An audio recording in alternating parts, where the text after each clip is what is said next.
That's fine. This may be just for the benefit of the video because I don't have a loud voice. So come close to the video. But I really wanted to talk to parents, and I want parents to know what happens when your child is allowed to wait. When all you do is support your child and you wait, and this is what happened. My son emailed me the story of his development, and that's all I want to do. I want to read it to you, so I'm going to read it to you right now.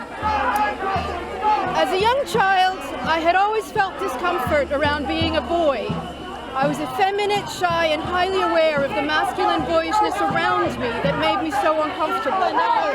I can recall feeling devastated whenever a teacher would separate the class based on sex. And I couldn't wait for the moment my imprisonment with these people was over. It was clear that they were a them and I was not exactly part of an us, but I was definitely something other than them.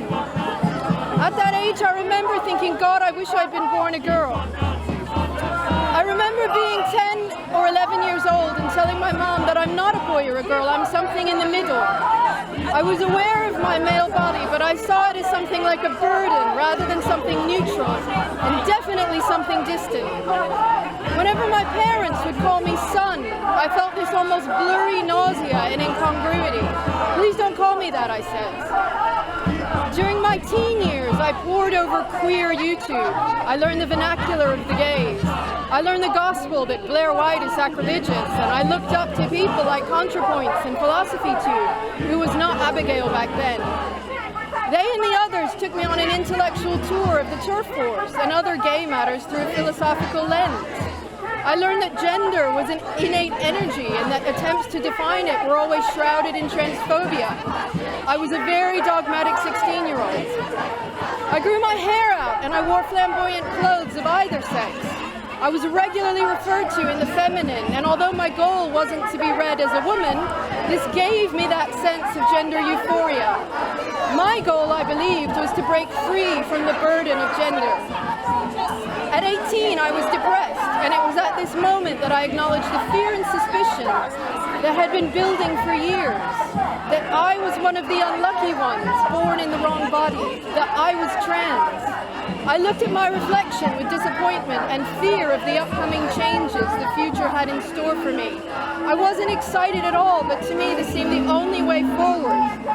I didn't want to transition, I just wanted to have been born a woman, female.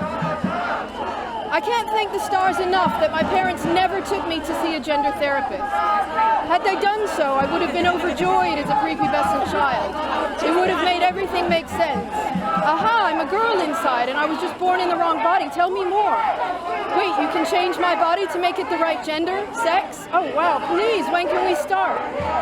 It frightens me how I know that could have been me, because it took me until I was 19 for my gender dysphoria to recede and for me to accept and make peace the fact that I am male and indeed a man. I felt there was no place for a gender non-conforming kid like I was. Had I seen a professional about it, I would have prayed now that they investigate the source of my rejection of my maleness. Why did being perceived male hurt me the way it did? This is a worthy question that we should ask. And I'm going to stop there, but I just want any parent who's listening or any young person to know that when I asked him why he never asked to transition, he said it was because he knew you can't change sex. And I think that's a really important message for young people to have, that they know they've got anxiety, they've got issues, they've got fear, but the whole time they believe that you can't actually fix that with surgery, they've got a chance to fix whatever it is that's underlying. And sometimes it is just time. Thank you. Thank you.